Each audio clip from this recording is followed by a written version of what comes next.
Hey,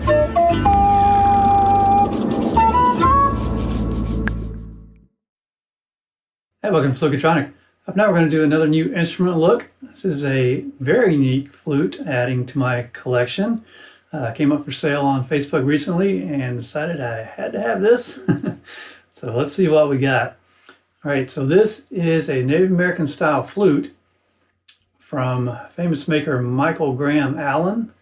And his flutes are, he's still making flutes, I believe, but not as many as prior years. So his flutes are getting to be kind of prized possessions, but this one came up. Just give you a look at this. It's kind of carved. It's got some pretty cool designs there. Not sure what all of them are. It has a brass spacer at the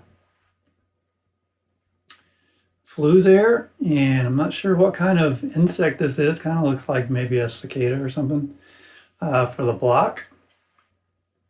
And lots of holes on here, right? On the back. So there are actually 7 playing holes on the front, pinky hole, and then 6 going up. The holes on the bottom are tuning holes, and then there is a back hole. You can see this, but carved into flute there is a 2008, so we know that's when this was made. And above that is the letter A.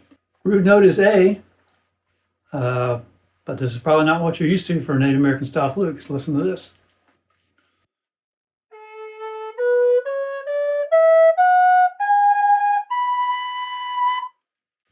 What is that?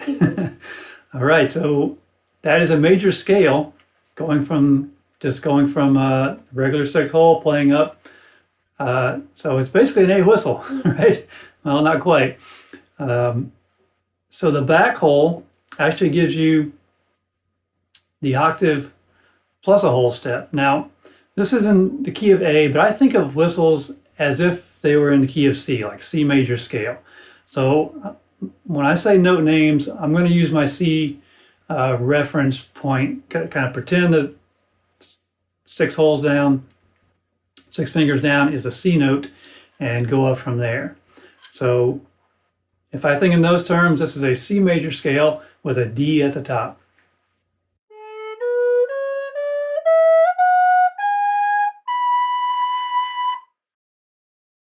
So right away, that's unique to any Native American style flute I have seen. The only other diatonic I have is a standard 6 hole from Hawk Henry, so it doesn't have that thumb hole. So that's the first unique thing. Now, you also have the pinky hole, so what does that give you? Let's say I'm coming down the scale.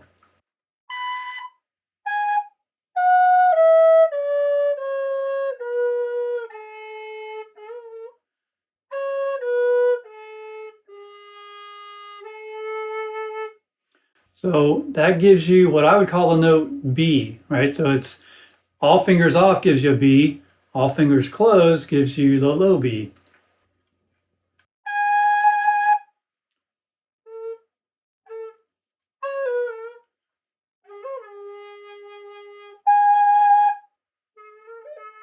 It's kind of hard for me to reach because that pinky hole, my pinky's kind of short, so that pinky hole doesn't naturally fall under it. So to get an adequate closure, I really need to kind of piper's grip it a little bit on the other 3 fingers to get my pinky over there.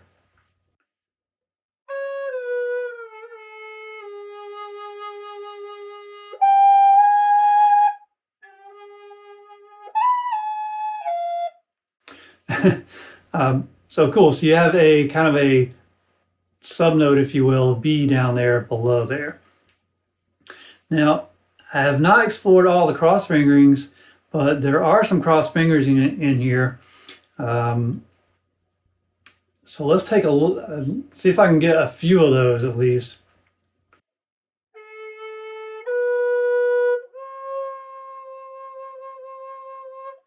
So you can kind of get an F, or what I would call an E flat down Doesn't work too well, but the half hole works for that. We'll come back to half holes. So that would be an E flat, G flat.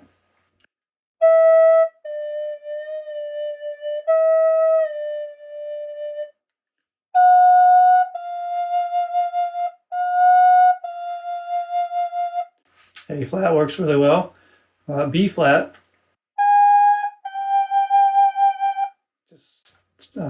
Just ring finger there. So I have to come back and get a full fingering chart on this, but lots of cross fingering options. Also in the upper octave, I found an E flat up there with the thumb hole.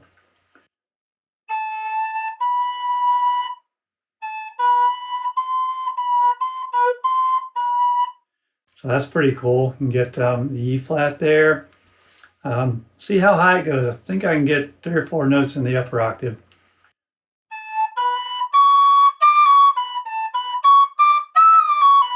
More than that, 5 notes up to the G, and some harmonics.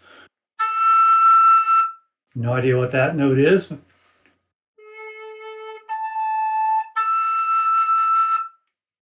that a 3rd octave?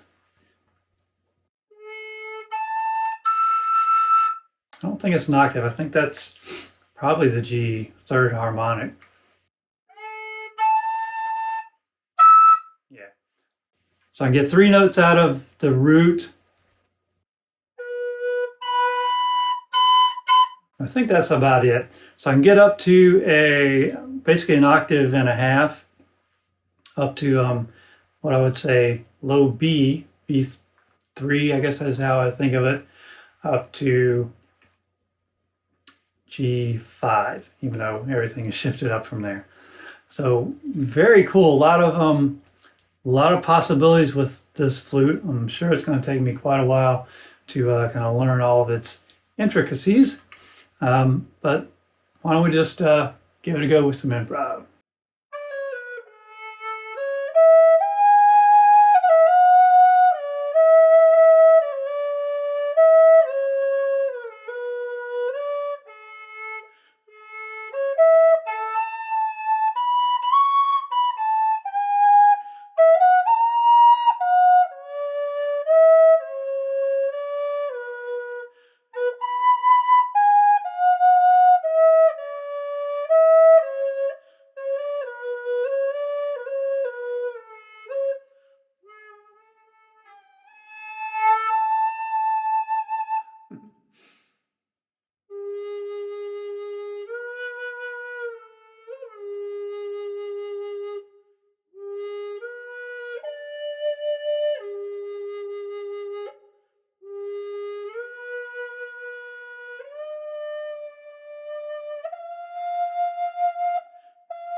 Very cool flute. So thank you, Mr. Allen, and thank you, Mr. Jones, for the opportunity to play this flute.